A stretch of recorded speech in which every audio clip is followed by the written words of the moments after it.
Well, guys, just a quick one. We are playing tomorrow against Congo, and it's not going to be an easy one. We have already lost some players to injury. Ngezana did not come. Sithole out for some months. And then Thalente Mbatha, who scored the past 2 games for Bafana Bafana against Uganda and South Sudan. He's also out injured. And then there's Jaden Adams, who now has lost an opportunity to actually play alongside Etebogo Mokoena. He's been booted out of the camp because of behavior issues. Now we know that it was because he arrived late for the camp, and hopefully there'll be grace for the young man for the next match. He'll be picked. Anyway, so those players are out. But knowing Uncle Broos, that is, well, basically I'm just doing this video to give the 11 that Uncle Hugo Broos will probably go with. Knowing this man, and he waits for no one to advise him, to tell him what to do. Be rest assured that the 11 that will be starting the game in Qualifier tomorrow night will probably have a new face. Luke Leroux, who plays as a defensive midfielder, might actually start with a Tebogo Mokoena. And because we know that Uncle Broos favors the 4-2-3-1 formation, so we are likely to see Luke Leroux starting. Adams and who's the other guy? Adams and Mbatha were replaced by a guy from Chippa United, and I'm forgetting now the other player that was called.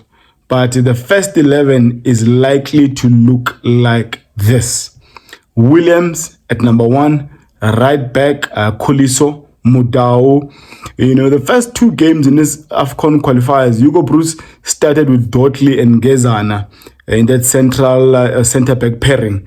So with Ngezana out, Dotley left, probably the left centre-back will continue as Rashun Dotley was done well for Chiefs and for Bafana Bafana. And I think Grand Kekana is needed to bring some,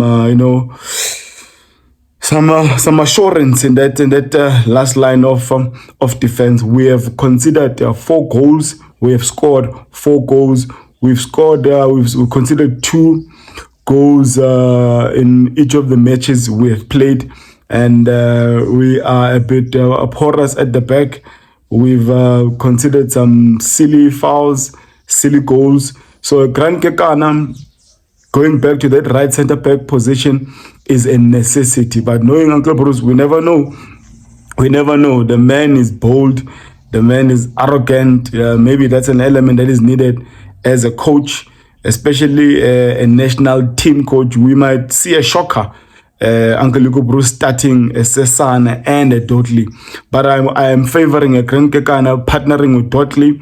And then the left back, we might actually see a Basadine starting. We are playing a Congolese side that is very tall, very physical, and hence I'm throwing in a Basadine in that left back position.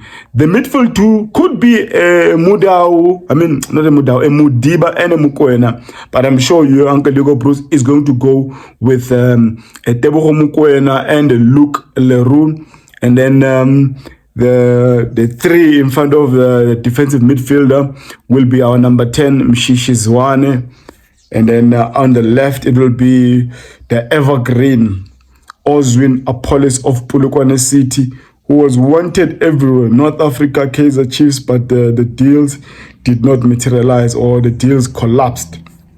And then I think he might actually continue with the Tapola Morena like he did in that second game in South Sudan, starting him as a right winger in that attacking forwards just behind the target man. And the target man in this match, I don't think is going to change. He'll probably continue with Frosler, although Reyners is knocking. Reyners is in form, but I will probably go with the experience of Rosler, who scored in Orlando against Uganda in that 2-2 draw. So yeah, so that's the 11 I think Uncle Hugo Broos is going to go with. It's going to be a tough encounter. I think Congo Brazzaville, they've won one match and drawn one or lost one. So it's Afcon qualifiers, 1 and 2, they qualify for Afcon. So this is what I believe, and I've always believed that Afcon qualifiers, World Cup qualifiers, CAF Confederations Cup, CAF Champions League, win all your home games. That's why I was very disappointed with the 2-2 draw against Uganda in Orlando. So it's a must win for Bafana Bafana in Gqeberha. The reverse fixture, I think, will be 3 days later in Brazzaville. So we need to win this one. They are not an easy side, physical, big, strong, and they capitalize on set pieces. And I watched their game against Zambia 10 months ago where they were beaten 4-2. They're a decent side. They're number 10 is dangerous. And yeah, let's just wait and see what's going to happen on this one. So yeah, that's the 11. I think that will start the game. But I'm expecting Mufukeng to change the game. And I don't know why Hugo Broos keeps on calling Maswangai, because he's not using him. I'm not saying he must use him, but why call him if you don't have intentions of using him? I think we've got power on the bench that can actually change this game. So whether he starts Murena in that right winger position, or he starts an Elias Mukwane in that right wing position, it really doesn't matter for me, as long as in that first half, because Bafana Bafana creates a lot of opportunities. So I'm expecting that whoever starts this game in the first half, if we can just score at least a minimum of 2 goals without conceding any, then at least we're starting that second half being more relaxed. We keep possession and punish these guys who will probably be wanting to equalize. Hopefully we'll score 2 goals in the first half. Good luck, Bafana Bafana.